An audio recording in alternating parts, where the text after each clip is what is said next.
Avant 2015, il y avait un désaccord, premièrement sur les plans de chasse à attribuer, mais s'il y avait ce désaccord, c'est que chaque organisme arrivait avec ses chiffres, ne s'intéressait pas à ceux de l'autre organisme ou les contestait.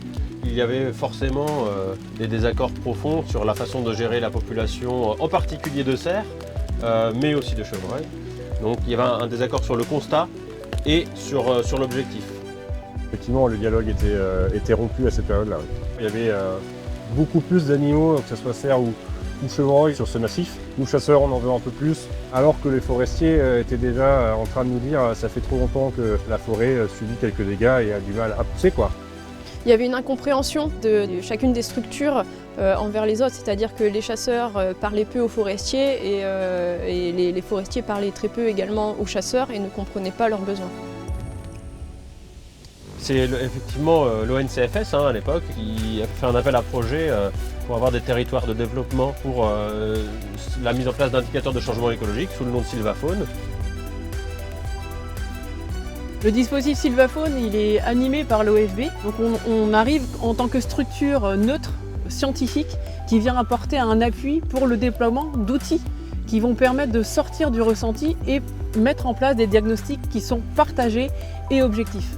Il fallait de toute façon qu'on revienne à une situation cohérente pour tout le monde, et chasseurs et forestiers, et surtout de permettre de se remettre autour de la table et d'avoir un objectif commun. L'objectif de gestion à l'échelle du massif, c'est d'atteindre l'équilibre entre les grands herbivores et la forêt. L'objectif derrière, c'est d'avoir des populations d'herbivores en bonne santé et une forêt qui se renouvelle. Alors c'est quelle année ça? Ça, c'est le tableau de bord 2015-2024. Voilà, 10 ans après, on est dans une situation sur laquelle tous les partenaires, on arrive à se mettre autour de la table. Je ne sais pas ce que vous en pensez. Nous, chasseurs, on est assez satisfaits du dispositif dans sa globalité. Samuel, toi, forestier. Oui, nous on est satisfaits parce qu'on arrive à collecter les données en temps et en heure, et chaque structure participe et on a confiance dans les données collectées par l'un et par l'autre. Les forestiers privés, notamment donc le CNPF et ses techniciens, participent sur le terrain au relevé donc de pression sur la flore. On a chacun des placettes, que ce soit donc le CNPF ou la Fédération des chasseurs, l'ONF, etc. On participe également à tout ce qui est comptage nocturne, ce qui permet de mettre dans chacune des voitures un forestier, un chasseur. On a une vision commune en fait. Le fait effectivement de relever, aller sur le terrain ensemble, compter ensemble, faire les indices de consommation ensemble, les longueurs de pattes et longueur de dague, ça a permis à chacun de se remettre autour d'une table pour les mesures, les analyses, la récolte. Et surtout, ça a permis de recréer un lien de confiance. Là, on a des chiffres qui sont objectifs, qui sont issus de protocoles scientifiques, donc qui sont indiscutables. On voit que le système fonctionne. Déjà, nos indicateurs évoluent de manière cohérente, c'est-à-dire que quand notre indicateur d'abondance augmente, notre indicateur de performance diminue, notre indicateur de consommation augmente, tout ça est très cohérent. On voit par ailleurs qu'on a des taux de réalisation des plans de chasse qui sont assez forts, ça veut dire que la population d'animaux est présente et que les chasseurs réussissent à faire le plan de chasse qui est attribué.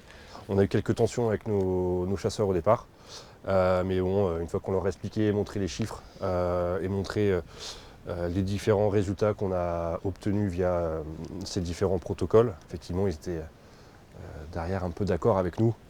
Il n'y a pas que le levier chasse qui intervient, en tout cas dans le pilotage Sylvafaune, c'est aussi l'adaptation des milieux, peut-être un effort aussi demandé aux forestiers dans les dégagements, voilà. Alors nous, ONF, on a mis en place des aménagements qui permettaient d'augmenter la capacité du milieu à nourrir la population de grands herbivores. On veut diminuer leur impact sur nos peuplements sensibles. Et d'un autre côté, on a essayé de faire des opérations sur ces peuplements qui rendent compliqué l'accès du gibier à ces jeunes plants ou jeunes semis. Donc la lecture des indicateurs concernant le cerf nous montre que la quantité de ressources disponibles dans le milieu par individu, elle est limitante et qu'on est donc en densité dépendance. Aujourd'hui, les niveaux de prélèvement sur le cerf ne permettent pas d'atteindre l'objectif de stabilisation des indicateurs. Pour cela, côté OFB, on vous propose d'augmenter de manière un peu plus conséquente les plans de chasse sur le cerf. Qu'est-ce que vous en pensez ? Je pense qu'au vu de la dégradation des indices, des indicateurs, on peut faire un effort sur les attributions et la répartition, notamment biche-éfant, pour qu'on arrive rapidement à l'objectif qu'on se fixe aujourd'hui, si vous en êtes d'accord. D'où l'importance aussi de reposer un diagnostic objectif à travers les indicateurs qui sont relevés chaque année et de regarder où en est l'état d'équilibre et si finalement les leviers qu'on a activés, que ce soit sur la gestion sylvicole, la gestion cynégétique, ont permis d'aboutir à notre objectif. Et si ça ne marche pas, eh ben, il faut qu'on réadapte nos choix de gestion pour jusqu'à atteindre cet objectif. Et donc il faut une vigilance de chaque instant en fait, puisque chaque année on fait des comités de pilotage qui nous permettent de prendre des décisions rapides. L'objectif c'est de ne pas courir derrière l'augmentation de la population et de pouvoir prendre des décisions courageuses tout de suite. Aujourd'hui, je pense qu'on est arrivé à une situation sur ce massif où chacun y trouve son compte. Les forestiers arrivent à faire sortir leur forêt, les chasseurs ont du gibier, cerfs, chevreuils.